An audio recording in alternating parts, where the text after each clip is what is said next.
Hello, we are live, and I have a really great guest here today. This is Laura Petersen. Hello. She is an established model who recently got into acting, and she's going to talk about that transition and how it took place. And she's been working on some really, really cool projects that she's going to talk about during the show as well. So Laura, tell us a little bit about your modeling career. I know you've been all over the world. And you have some really cool stuff to show. What do they call it? Digitals now, right? Yeah, well, I started in the land of film and real Polaroids. Okay. There was none of this like Waze or even Google Maps. I had a real paper map, and I was just thrown into another country where I had figured. These girls have it way too easy these days, I have to say. But no, I started modeling when I was like I don't know, 17. I told my parents I was going up to New York, and I went up to New York. I signed with an agency. And it was just like that? You just went up to New York and you signed? How did that process take place?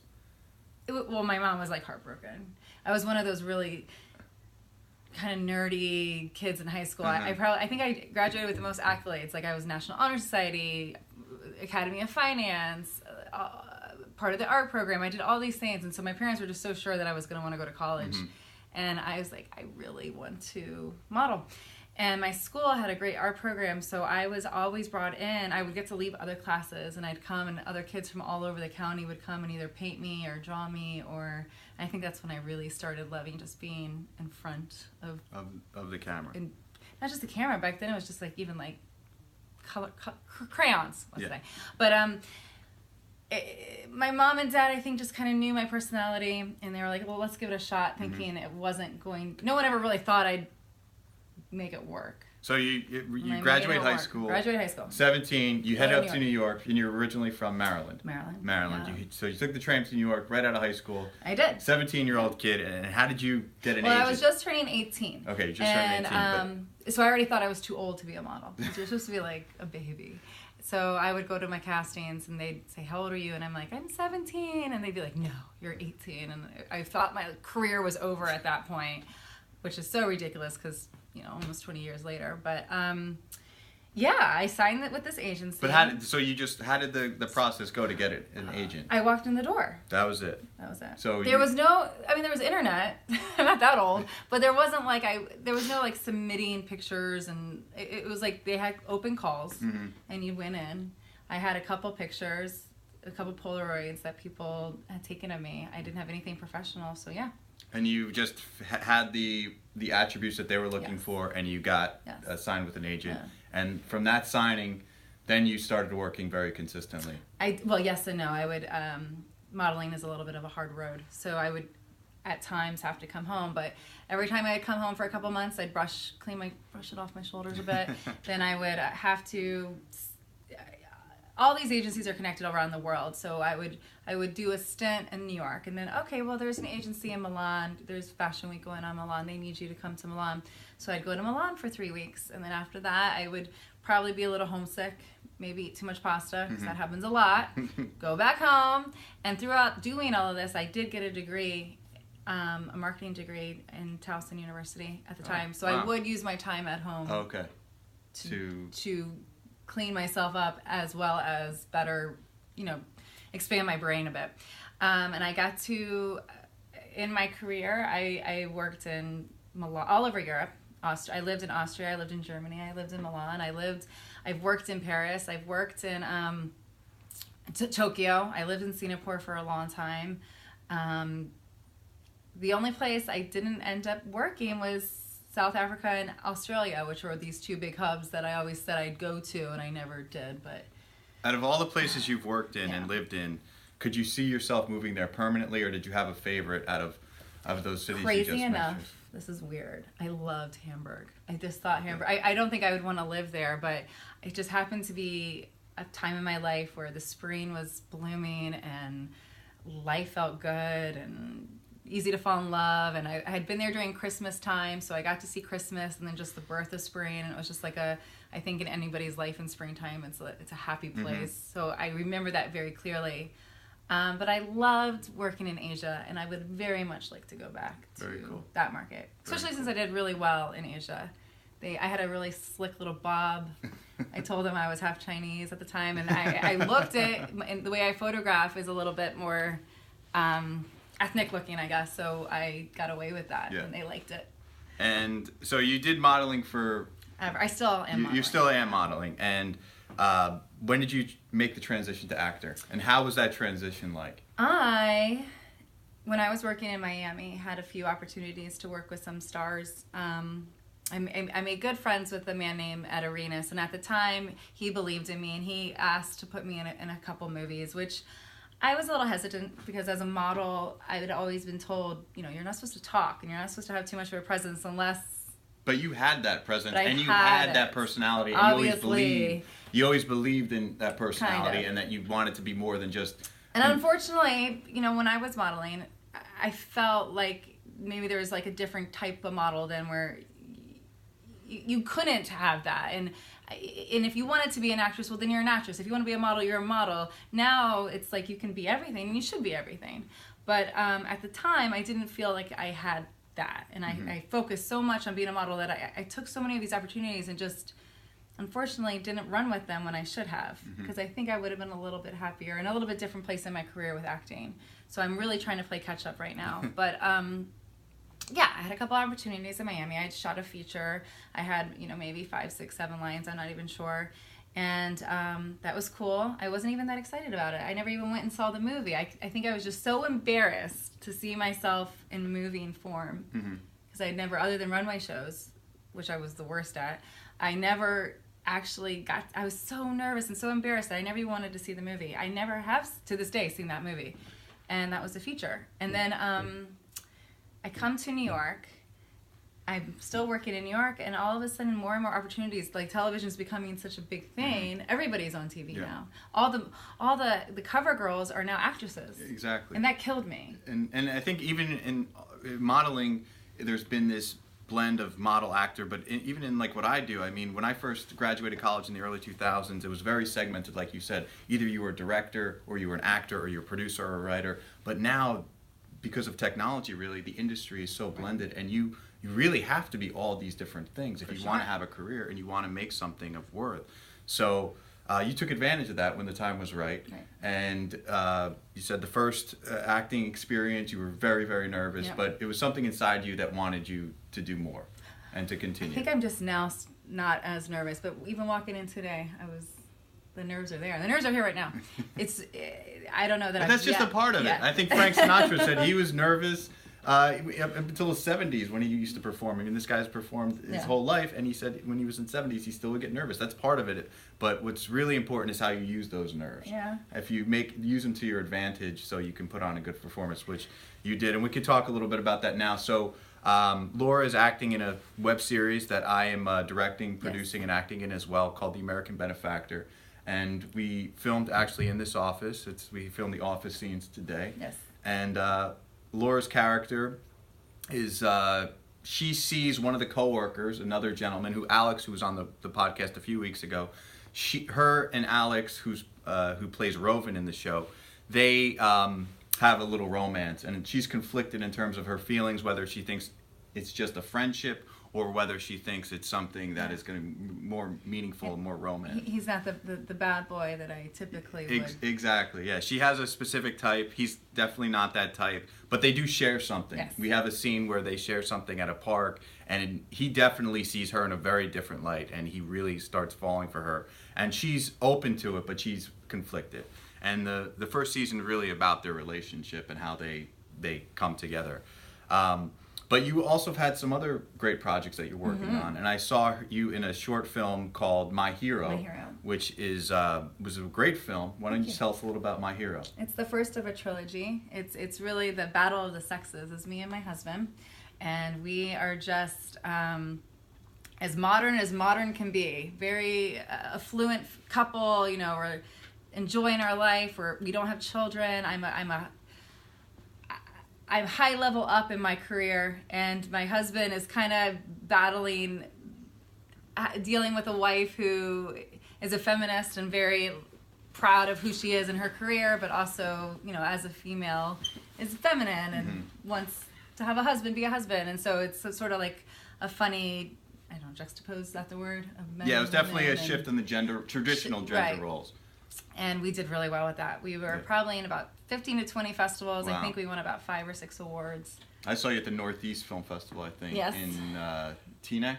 Yes. Over the summer, which was it was great. I really enjoyed the film because it was so non-traditional, and it switched the roles, and I think it's such a timely piece. And we were saying earlier, it sort of came out right. It was a little bit of like, oh shoot, because Me Too came out right when this film came out, the Me Too movement, and we were a little nervous how people were going to respond to it. But it almost like it's such a cute little funny film that there's a lot of tension at first, and you could hear it in the audience, and all of a sudden there's like a release when like jokes start coming, because the first half of the film is very serious, and I'm very angry at my husband for stepping over the lines of the gender roles, and the jokes start coming, and everyone's just like, and then everyone's allowed to laugh, and I think that's why the film did so well, because we were making fun, and because it deals with serious subject matter, but it does it in a very friendly and humorous way. And I found it very entertaining and also very meaningful as well. So, and it's a hard thing to do, because a lot of times we think of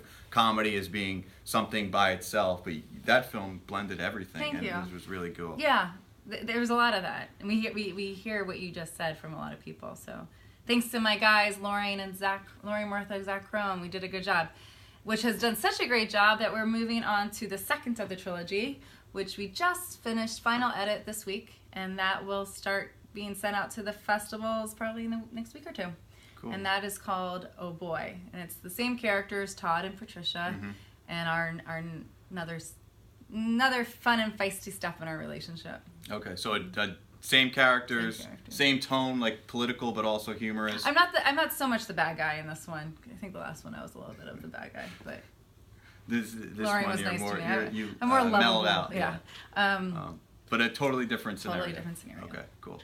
Anxious to see that one. And then you also worked with your son recently. You have how old's your son now? He's 4, but 4 years when old. we started the shooting of Friday I'm in Love, he was 3, which was really fun and interesting to shoot with a 3-year-old. But does he like being in front of the camera? Do you think this is something? With Mom. He likes being with Mom. As a model, which was really cool, not to bring it back to modeling, but I had the privilege, I should say, of shooting pregnant, and then after I had my son, we worked almost every day together for like a year. That's great. And it was really cool to have those memories with him. And I think the day I brought him home from the hospital, we had a job that day, and we did everything, and it was amazing to have that. And that's why modeling is such a great tool for. I mean, it's changed so much. And so you can bring your son along on the journey with you. And I think that has he likes it. I believe. There was one time I took him to a casting, and I was just like, "What are you doing?" And I'm like, "Oh no, I'm a stage mom. We got to stop." But when I take him to sets with me, and as long as I'm fitting his needs, he's actually pretty good. That's good. Yeah. That's good. So do you think you'll work with your son more? I hope so. Cool. He wanted to come today. I didn't know what I would do with him. Want to write him in the next one? maybe. Who knows? But it's always good to know that you have that this is something that you can bring your family along with you to get everybody involved and to really get that bond stronger between you and your son, which is good. So. Yeah. Are there any other projects you're working on coming up? I'm in the middle of a series called Pyramids. And what's that about? It's about a pyramid scheme. Oh yes, okay. You told me a bit about this. I'm the diva wife. I'm getting casted a lot in these little typecast. I'm a diva wife, right? Where my husband, who I've kind of supported, has become the lead figure in this pyramid scheme, and as a result, he's not treating his family too well, and I think I get a little trouble with the drugs and I catch him cheating, so I go out of my way to really destroy him. Okay. Are you the lead of this? I'm one of the leads. Yeah. Okay. Cool. There's a scene where I take a lighter to his privates. I'm really excited. Oh my God! Wow, that's really hardcore. And this is based on a true story. The girl who wrote it, really amazing girl, super young, and she just has it all together, and she has this great team, and she actually out of college started working for a pyramid scheme type of thing. She wouldn't call it that, but that's where she had the influence to write this. But at the time she wouldn't call it that, no. But now I think she's maybe. Yeah. Yeah. I can't speak for her, but she's definitely written. She's had a lot to write, and if the writing's any testament to what she felt about the company. It's interesting. I mean, there's a lot of negative press on those types of organizations, but there are a group of hardcore individuals that make money off of it and really enjoy it. So it's she'll up to tell your you, I preference. love traveling, and I'll still take some of these opportunities to go and travel and do this. So I don't think she necessarily had a sad story with it.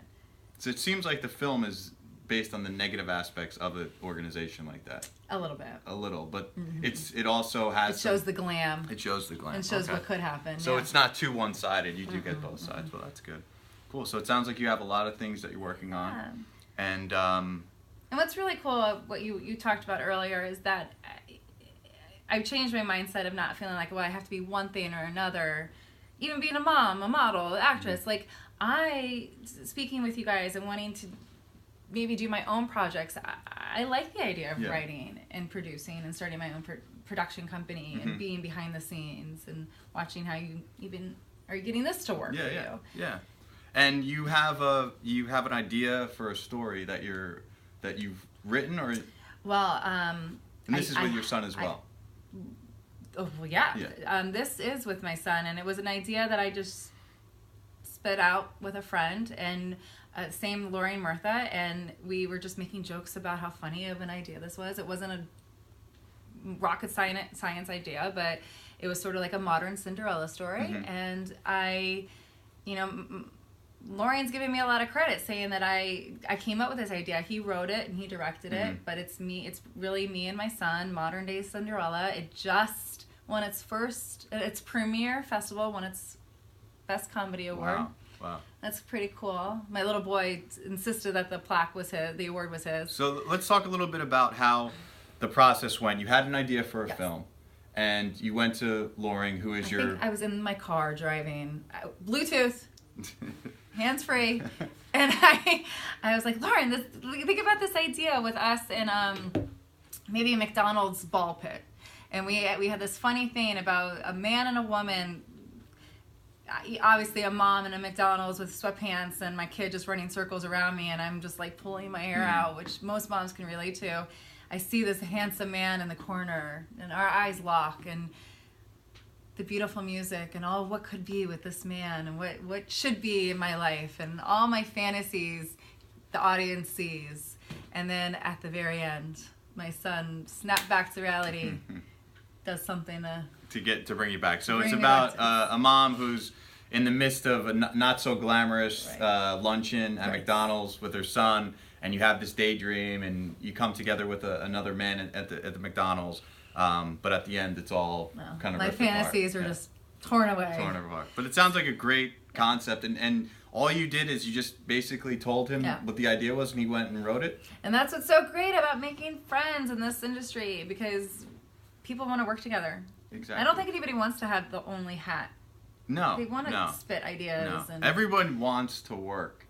If you're an actor or you're a filmmaker, like, you always want to be on set. You just enjoy it, and you enjoy collaborating and meeting cool people and coming up with ideas like you did, and just creating stuff that hopefully will make an impact with an audience. So that's why we do it. If you need me for crew on the next episode, I'll come on in. Yeah, definitely.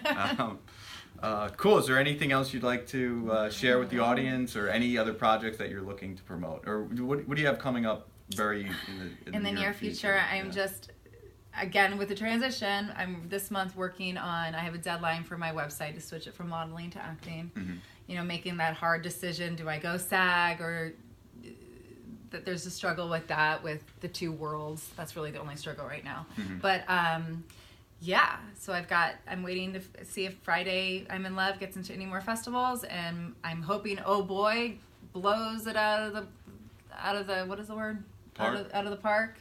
I mean, I'm really excited. I had so much fun today shooting the Benefactor, American Benefactor. Yeah, and that hopefully will be out in the spring, the first episode, and we plan on doing it continually throughout the summer. We have 9 episodes written. Awesome. And we have the whole first season for written. Me to fall in love. And for you all, that's to be seen. That's to be seen. That's to be seen. But you're a big part. Your character, and Alex's, who plays Robin, is a big part of the first season. So I'm really excited about that. But You were at a film festival a few weeks ago. Right. In New York State. Which one? It was called Watertown. The Watertown. No, excuse me. It's in Watertown. It's the Snowtown Film Festival.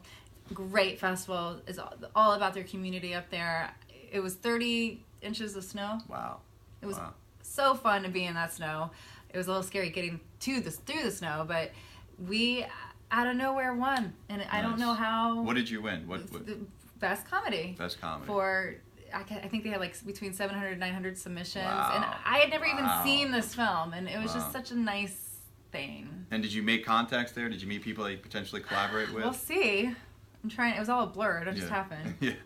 Festivals are a great time, and it's a good place to meet new people. As we met. We met at the Northeast Northeastern, East Festival, and now look, you're a part of the project. So that's what's a good Thanks, thing about. Alex. That's what's a good thing about film festivals is that you can meet people that can be a part of your And they're next so project. much fun. And they're so much fun. They're so much fun. Just watching the films and going to the events and getting ideas. And just being around creative people. Yeah. It's just awesome. I'm sorry. There's another film festival guy that we're all friends with, Tom Bragg.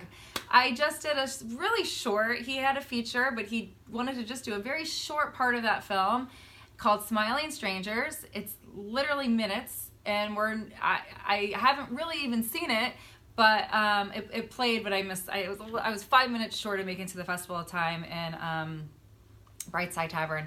But what happened is the New York International Film Festival has has selected it to be a potential. That's a big festival. Yeah. So it could be the best horror. Knock on wood. Is there any wood? Yeah, so thank you, Tom. That was awesome. And I can't wait to see it. It's also playing the same night on the 27th in Jersey City Film Festival. Right, cool. And then there's a couple more in Jersey that I don't have the names on me right now, but look out for Smiling Strangers. That was a really fun little short thing that even these little things, you don't know what's going to come up on. Yeah, and you get more experience and you get more comfortable in front of the camera and you get acting tips from the other actors that you're working with. It's what we do. It's what we want to do. We want to be on set. We want to be creating. And I think we want to encourage each other. And we want to encourage each other because, it's definitely not an industry where you can just be by yourself. You have to incorporate a lot of different people to make any sort of project successful. And they have to be good people. Really cool for me to experience that because I've never had a career that allowed that. Yeah. Mine was very different. It was very segmented where you was just a model and it was just you. There was no team behind you. No team. But this, you need the team for sure. So. Cool. All right, Laura. Yeah. Is there any final thoughts? Any advice for aspiring models? Oh gosh. That have all the attributes that you need to. That were genetically blessed with all the attributes for modeling. I don't know. Make sure you're having fun with everything you're doing. Just have fun and in a happy, healthy way. But there's so many times where it just breaks your heart, even in this world. Yeah. Just try to keep a smile and have there's fun so much with rejection, but gotta really get a thick skin.